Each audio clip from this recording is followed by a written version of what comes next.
Ouça agora o quarto capítulo do livro Palestras para Cristãos Professos, de Charles Finney. A tradução e edição são feitas pela equipe do canal. Ajude o canal com sua inscrição e like. Deus abençoe. Capítulo 4. A repreensão, um dever cristão.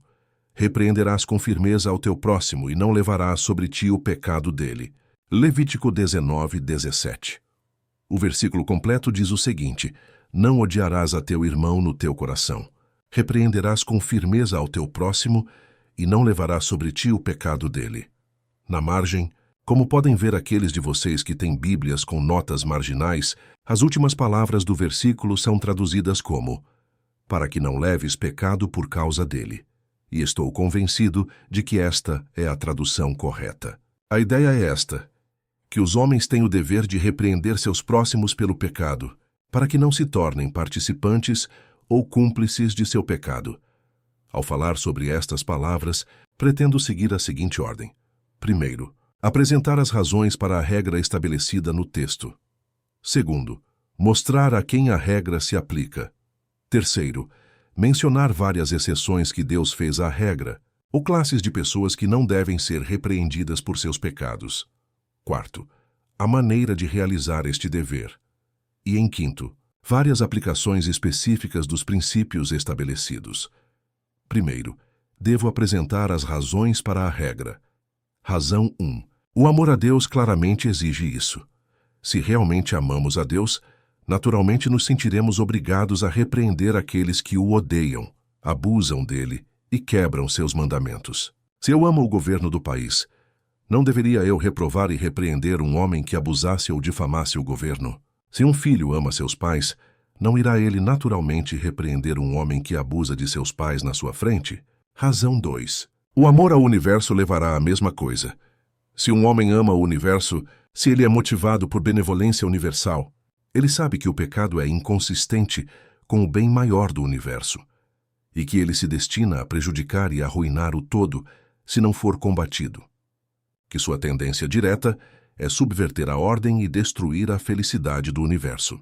E, portanto, se ele vê isso acontecendo, sua benevolência o levará a repreender e a se opor. Razão 3. O amor à comunidade em que você vive é outra razão. Não apenas o amor ao universo em geral, mas o amor às pessoas específicas com as quais você está conectado deve levá-lo a repreender o pecado. O pecado é uma vergonha para qualquer povo, e quem quer que o cometa contribui para produzir um estado de sociedade que é prejudicial a tudo o que é bom. Seu exemplo tem a tendência de corromper a sociedade, destruir sua paz e introduzir a desordem e a ruína, e é dever de todo aquele que ama a comunidade resistir e repreendê-lo. Razão 4. O amor ao seu próximo exige isso. Próximo aqui significa qualquer pessoa que peque dentro do alcance de sua influência. Não apenas em sua presença, mas em sua vizinhança, se sua influência puder alcançá-la, ou em sua nação, ou no mundo. Se ela peca, prejudica a si mesma e, portanto, se a amamos, devemos repreender seus pecados. O amor pelo intemperante nos induz a avisá-lo das consequências de seu caminho. Suponha que vejamos nosso vizinho exposto a uma calamidade temporal, digamos, sua casa pegando fogo. O amor verdadeiro nos induzirá a avisá-lo e a não deixá-lo perecer nas chamas, especialmente se o víssemos inclinado a persistir em seu caminho e a ficar na casa em chamas. Nós argumentaríamos fervorosamente com ele e não o deixaríamos destruir a si mesmo, se pudéssemos de alguma forma evitar. Muito mais deveríamos avisá-lo das consequências do pecado, repreendê-lo e nos esforçar para fazê-lo voltar antes que ele destrua a si mesmo. Razão 5. É cruel omitir-se. Se você vê seu próximo pecar e passa adiante e negligencia repreendê-lo, é tão cruel quanto se você visse a casa dele pegando fogo e passasse adiante sem avisá-lo. Por que não? Se ele estiver na casa e a casa queimar, ele perderá a vida. Se ele peca e permanece no pecado, ele irá para o inferno. Não é cruel deixá-lo ir para o inferno sem aviso? Alguns parecem não considerar cruel deixar um vizinho continuar no pecado até que a ira de Deus venha sobre ele ao extremo. Seus sentimentos são tão sensíveis que não conseguem feri-lo, contando-lhe sobre seu pecado e seu perigo. Sem dúvida, As ternas misericórdias dos ímpios são cruéis. Em vez de avisar seu próximo sobre as consequências do pecado, eles na verdade o encorajam nele. Razão 6. Recusar-se a fazê-lo é rebelião contra Deus. Para qualquer um, ver a rebelião e não repreendê-la ou levantar a mão para se opor a ela é em si rebelião. Seria considerado rebelião pelas leis do país. O homem que soubesse de um complô de traição e não o revelasse, ou não se esforçasse para frustrá-lo, seria considerado cúmplice e condenado como tal por lei. Da mesma forma, se um homem vê a rebelião irrompendo contra Deus e não se opõe a ela, ou não faz esforços para suprimi-la, ele mesmo é um rebelde. Razão 7. Se você não repreende seus próximos por seus pecados, você é responsável pela morte deles. Deus nos considera responsáveis pela morte daqueles que permitimos que continuem no pecado sem repreensão, e é justo que ele o faça. Se os vemos pecar e não fazemos oposição, nem damos repreensão, consentimos com isso e os apoiamos nisso. Se você vê um homem se preparando para matar seu vizinho e fica parado sem fazer nada para evitar, você consente e é justamente considerado cúmplice. Aos olhos de Deus e aos olhos da lei, você é justamente responsável pelo mesmo pecado. Da mesma forma, se você vê um homem cometendo qualquer iniquidade e não faz nada para resistir, você é culpado junto com ele. O sangue dele estará sobre a cabeça dele. Mas de quem Deus o requererá? O que Deus diz a respeito de um atalaia? Filho do homem, eu te constituí por atalaia sobre a casa de Israel. Portanto, ouve da minha boca a palavra e avisa-os da minha parte. Quando eu disser ao ímpio, ó ímpio, certamente morrerás, se tu não falares para avisar o ímpio do seu caminho, morrerá esse ímpio na sua iniquidade, mas o seu sangue eu o requererei da tua mão. Isso é verdade para todos os homens. Se você permite que um próximo, que está ao alcance de sua influência, prossiga no pecado sem aviso, ele morrerá em sua iniquidade, mas o sangue dele será requerido da sua mão. Razão 8. Seu silêncio o encoraja no pecado. Ele está autorizado a inferir de seu silêncio que você aprova o pecado dele, ou pelo menos que você não se importa com isso, especialmente se ele sabe que você professa ser cristão. É uma velha máxima que o silêncio é consentimento. Os pecadores de fato consideram o seu silêncio como uma sanção virtual ao que fazem. Razão 9. Ao repreender seu próximo que peca, você pode salvá-lo. Quantas multidões foram reformadas por uma repreensão oportuna?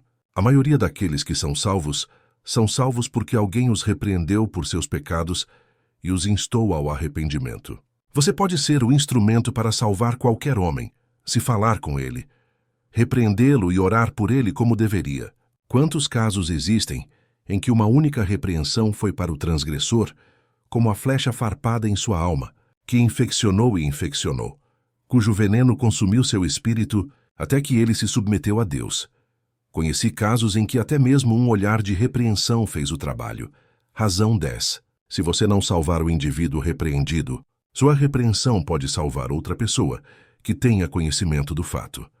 Tais casos ocorreram frequentemente, onde o transgressor não foi recuperado, mas outros foram impedidos de seguir seu exemplo pelas repreensões dirigidas a ele. Quem pode duvidar que, se os cristãos professos fossem fiéis neste dever, os homens temeriam encontrar suas repreensões, e esse medo os impediria de tal conduta, e multidões que agora seguem em frente sem corar e sem temor, pausariam, pensariam e seriam recuperadas e salvas. Você, com tal argumento para a fidelidade diante de si, deixará os pecadores seguirem sem repreensão até que tropecem no inferno? Razão 11. Deus o exige expressamente.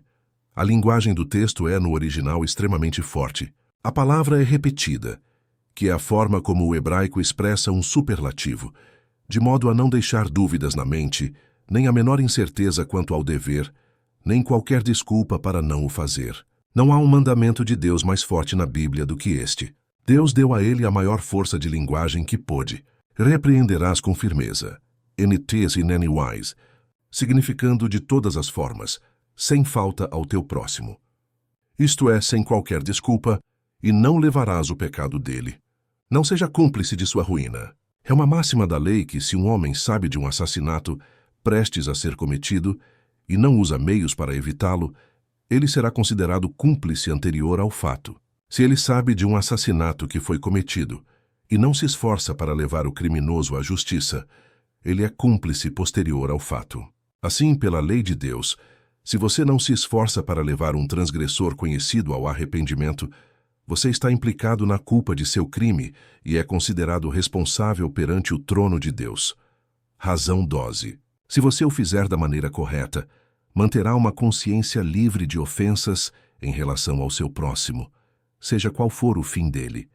E você não pode fazer isso sem ser fiel na repreensão do pecado. Um homem não vive conscienciosamente em relação a Deus ou ao homem, a menos que tenha o hábito de repreender os transgressores que estão dentro de sua influência. Esta é uma das grandes razões pelas quais há tão pouca consciência na igreja.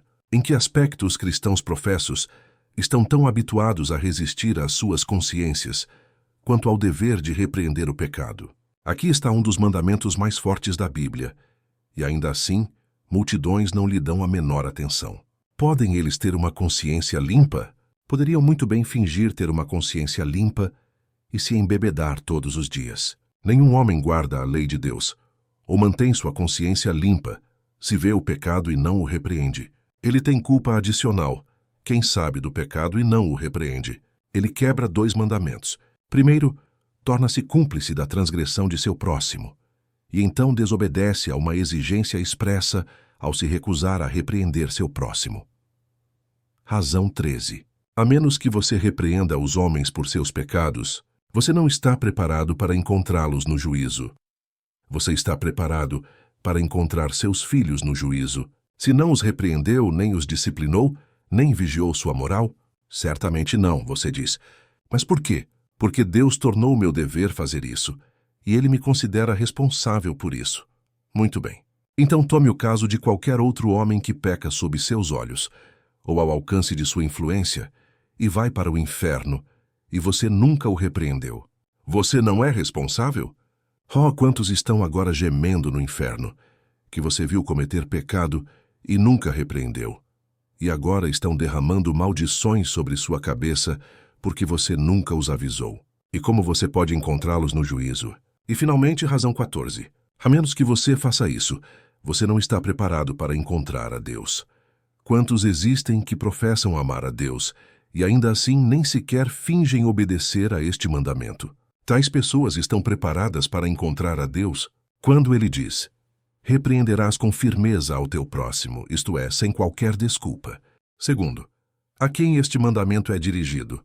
Manifestamente a todos os homens que têm próximos. Foi dirigido a todo o povo de Israel, e através deles, a todos os que estão sob o governo de Deus, aos grandes e aos pequenos, ricos e pobres, jovens e velhos, homens e mulheres, e a cada indivíduo que está sob o governo de Deus, ou obrigado a obedecer aos seus mandamentos.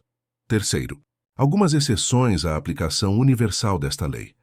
Aquele que fez a lei tem o direito de admitir exceções. E a regra é obrigatória em todos os casos, a menos que se enquadrem nas exceções. Existem algumas exceções à regra diante de nós, estabelecidas na Bíblia. Um Deus diz: não repreendas o escarnecedor, para que não te odeie.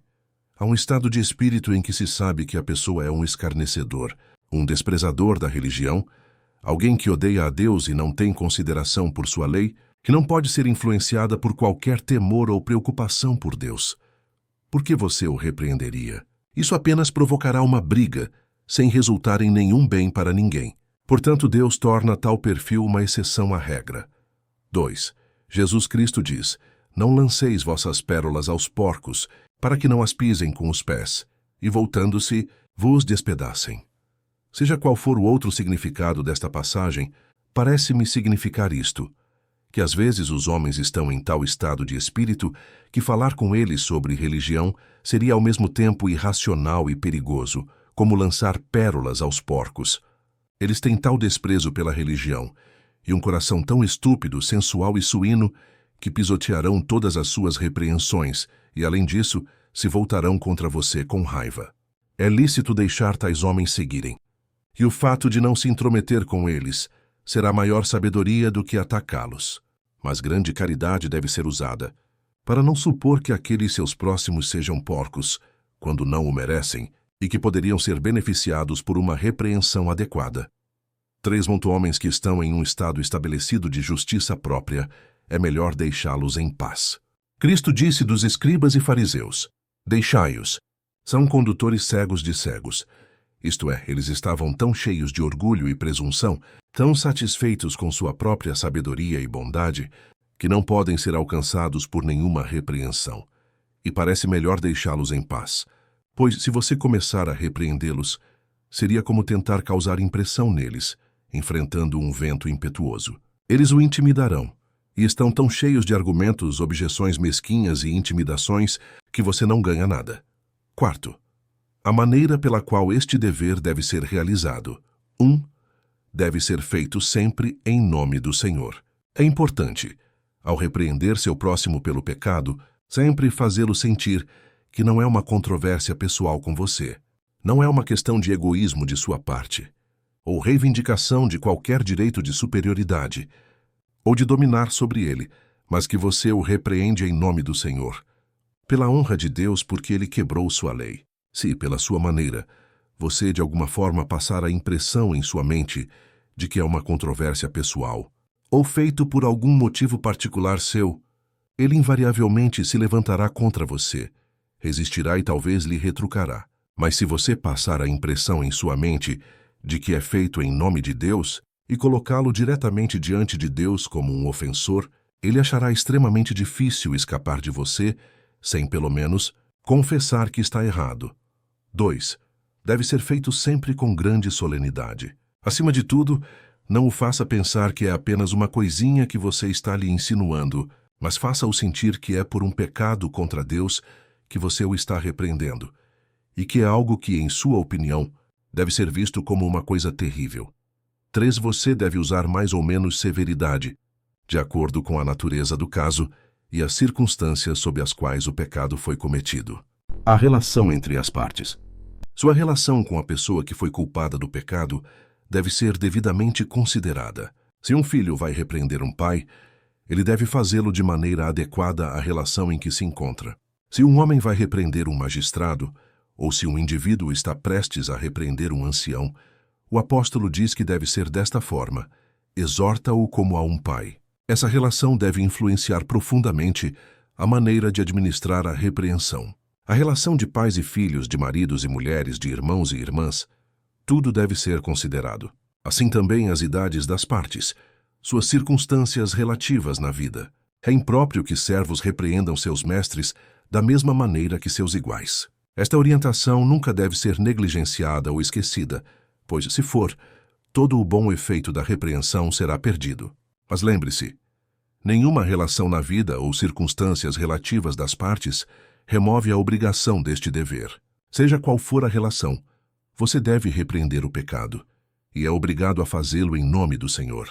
Faça-o não como se estivesse reclamando ou criticando por uma ofensa pessoal cometida contra você, mas como um pecado contra Deus.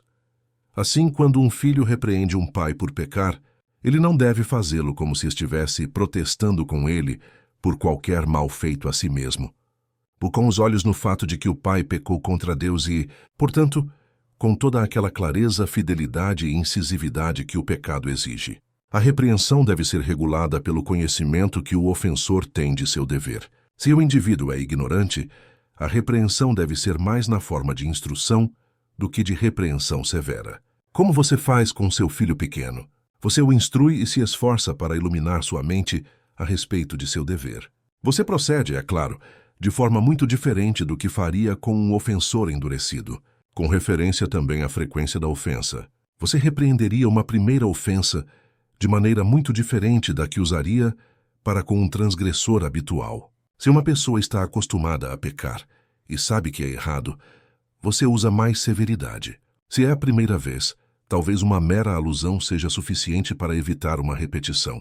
Da mesma forma, você deve considerar se ele foi frequentemente repreendido pelo pecado. Se ele não apenas cometeu o pecado frequentemente, mas foi frequentemente repreendido e ainda assim endureceu sua cerviz, há maior necessidade de usar aspereza. A influência endurecedora das repreensões anteriores, que foram resistidas, mostra que nenhuma exortação comum surtirá efeito. Ele precisa ter os terrores do Senhor derramados sobre ele como uma tempestade de granizo. 4. Sempre mostre que seu temperamento não está alterado. Nunca manifeste qualquer desagrado pelo transgressor que ele possa interpretar como um desagrado pessoal contra ele mesmo. Muitas vezes é importante mostrar seu forte desagrado pelo que ele está fazendo. Caso contrário, ele pensará que você não está falando sério. Suponha que você repreenda um homem por assassinato, de uma maneira que não expresse qualquer repulsa por seu crime. Você não esperaria produzir efeito. A maneira deve ser adequada à natureza do crime, mas de forma a não levá-lo a pensar que você tem algum sentimento pessoal. Aqui está o grande defeito na maneira de repreender o crime, tanto no púlpito quanto fora dele. Por medo de ofender, os homens não expressam sua repulsa pelo pecado e, portanto, os transgressores raramente são recuperados. 5. Repreenda sempre no Espírito de Deus. Você deve sempre ter tanto do Espírito Santo consigo que, ao repreender um homem por pecar, ele sinta como se aquilo viesse de Deus. Conheci casos em que a repreensão de um cristão nesse estado atingiu o transgressor no coração e ferroou como a flecha do Todo-Poderoso, e ele não conseguiu se livrar daquilo, até que se arrependeu. 6. Existem muitas maneiras diferentes de repreender, de modo a alcançar o indivíduo repreendido. Às vezes, a melhor forma de fazer isso é enviando uma carta, especialmente se a pessoa estiver distante. E há casos em que isso pode ser feito assim, mesmo em sua própria vizinhança. Conheci um indivíduo que escolheu essa maneira de repreender um capitão de navio por intemperança ao cruzar o Atlântico. O capitão bebia muito, especialmente com tempo ruim, e quando seus serviços eram mais necessários. O indivíduo estava em grande agonia, pois o capitão não era apenas intemperante, mas quando bebia ficava mal-humorado e colocava em risco a vida de todos a bordo. Ele fez disso um assunto de oração. Era um caso difícil. Ele não sabia como abordar o capitão, de modo a tornar provável que fizesse o bem e não o mal. Pois um capitão no mar, vocês sabem, é um déspota perfeito e tem o poder mais absoluto na terra. Depois de um tempo, ele se sentou, escreveu uma carta e a entregou ao capitão com suas próprias mãos, na qual expôs de forma clara e afetuosa, mas fiel e muito incisiva, sua conduta e o pecado que estava cometendo contra Deus e o homem. Ele a acompanhou com muita oração a Deus. O capitão a leu e isso o curou completamente. Ele pediu desculpas ao indivíduo e nunca mais bebeu uma gota de nada mais forte que café ou chá durante toda a travessia. 7. Às vezes é necessário repreender o pecado formando sociedades, criando jornais e formando uma opinião pública contra um pecado específico, que será uma repreensão contínua e esmagadora. As sociedades de temperança, as sociedades de reforma moral, as sociedades anti-escravagistas, etc., são designadas para esse fim. 5. Mencionarei agora alguns dos casos em que os princípios são aplicáveis. Eles são particularmente aplicáveis àqueles crimes que são calculados para minar as instituições da sociedade e exercer uma influência generalizada. Tais pecados só podem ser controlados e subjugados pela fidelidade na repreensão. Quebra do sábado. Se os cristãos universalmente identificassem os transgressores e repreendessem aqueles que pisam no sábado, fariam mais para pôr fim à quebra do sábado do que por todos os outros meios. Se os cristãos estivessem unidos nisso, quanto tempo vocês supõem que levaria para que esse pecado fosse subjugado? Se apenas alguns fossem fiéis, constantes e perseverantes, poderiam fazer muito. Se apenas alguns o fizerem, e estes, apenas de vez em quando, pode não ter muito efeito. Mas acredito que se todos os que professam a religião o fizessem, todas as mercearias e bares, e restaurantes de ostras e bancas de frutas seriam fechados. De qualquer forma, eles são obrigados a fazê-lo, seja qual for o resultado. E enquanto negligenciarem seu dever, serão responsáveis diante de Deus por toda a quebra do sábado na cidade. Se todas as igrejas e órgãos eclesiásticos do país estivessem unidos para protestar junto ao governo e continuassem a fazê-lo firmemente e em nome do Senhor, vocês supõem que o governo continuaria a violar o sábado com sua correspondência? Eu lhes digo não. A igreja pode fazer isso, acredito eu, em um ano, se todos estivessem unidos em todo o país e pudessem falar abertamente, no temor de Deus e sem qualquer temor do homem. Nenhum homem que esperasse ser eleito para um cargo novamente jamais aconselharia novamente a quebra do sábado. Mas agora, enquanto a igreja está dividida e nem metade dela está falando sério, há tão poucos que se manifestam que o governo os despreza e não lhes dá atenção. É assim que a igreja é conivente com a quebra do sábado, e eles não têm desculpa, até que se manifestem e repreendam seus governantes em nome de Jeová, por quebrarem sua santa lei, intemperança e venda de rum. Suponha que todo homem nesta cidade que vende rum estivesse continuamente sujeito às repreensões que Deus exige. Suponha que todo homem que passasse o repreendesse por seu pecado. Por quanto tempo ele conseguiria? Vender rum? Se apenas a igreja o fizesse, se aquele diácono e aquele presbítero o fizessem, e todo cristão o acompanhasse com repreensões em nome do Senhor por envenenar homens até a morte com rum, ele não poderia continuar a fazê-lo. Um testemunho tão forte e decidido logo o expulsaria de seu comércio de morte. Em legítima defesa, ele teria que ceder à pressão da repreensão solene. Libertinagem. Este é um mal que se espalha amplamente e que deve ser universalmente repreendido. Deve ser repreendido implacavelmente, não apenas do púlpito, mas pela imprensa e nas ruas, até que seja expulso de suas fortalezas e forçado a se esconder nas câmaras do inferno. Escravidão. O quê? Permitiremos que os homens cometam um dos pecados que mais desonram a Deus e mais desafiam os céus na terra, e não sejam repreendidos? É um pecado contra o qual todos os homens devem dar testemunho e levantar suas vozes como uma trombeta, até que esta iniquidade gigante seja banida da terra e do mundo. Sexto, considerarei algumas das dificuldades que às vezes são levantadas no caminho da realização deste dever. Frequentemente se pergunta, é um dever repreender meu próximo quando não há perspectiva de fazer algum bem?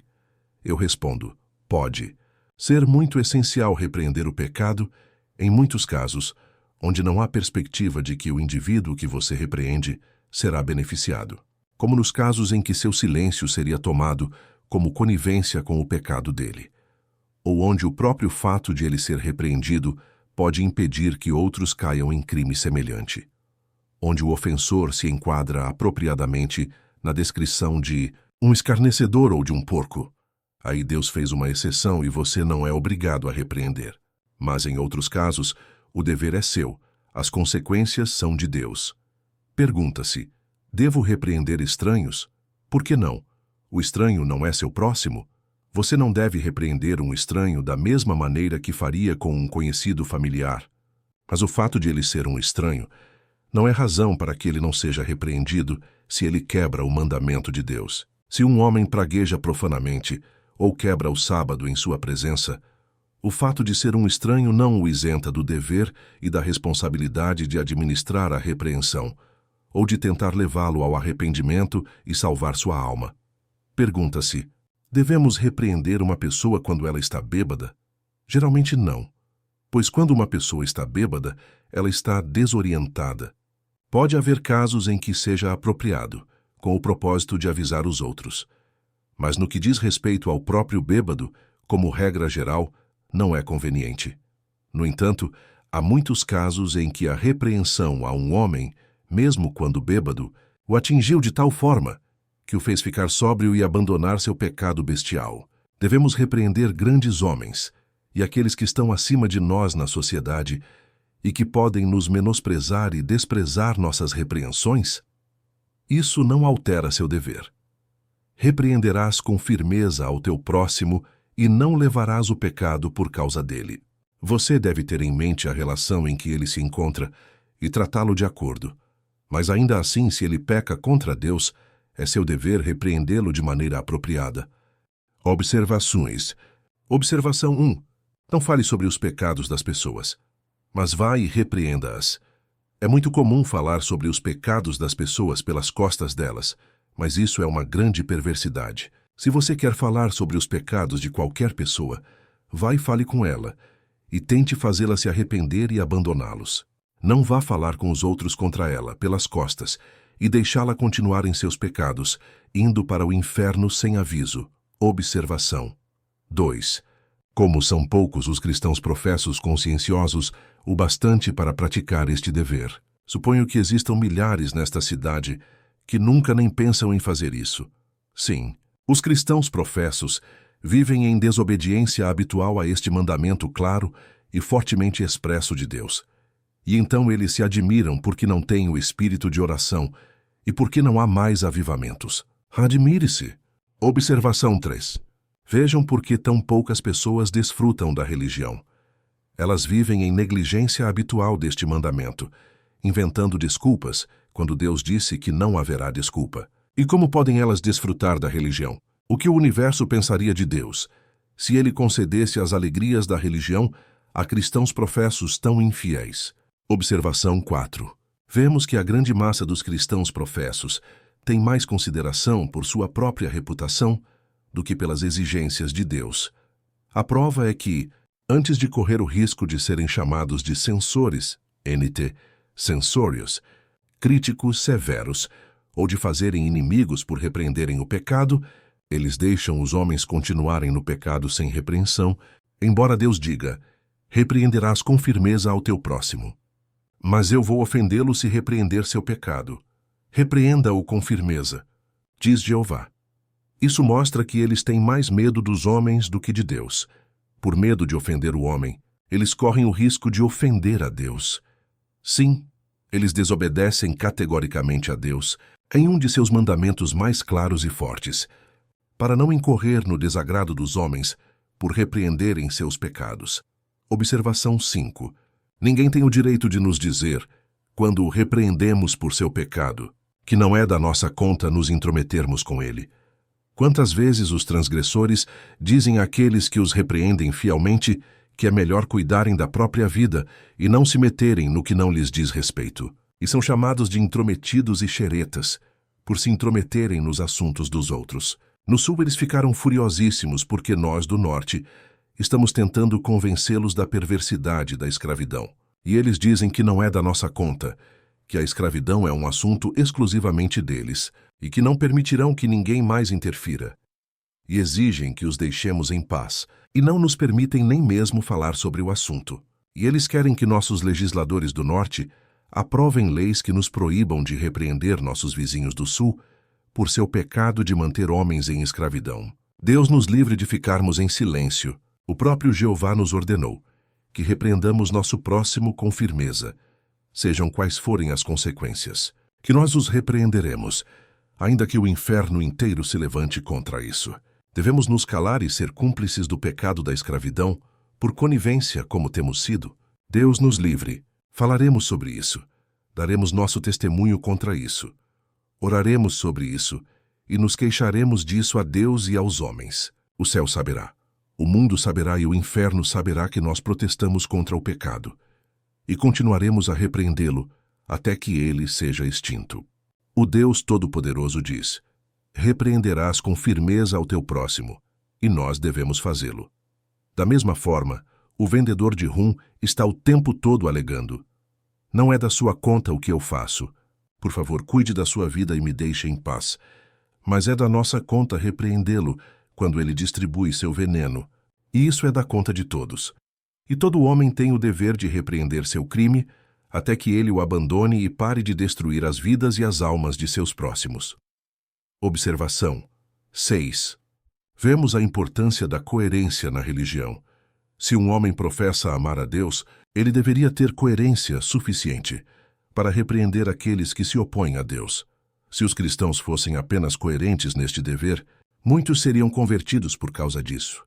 Uma opinião pública correta seria formada, e o pecado seria repreendido e forçado a recuar diante da majestade da repreensão cristã.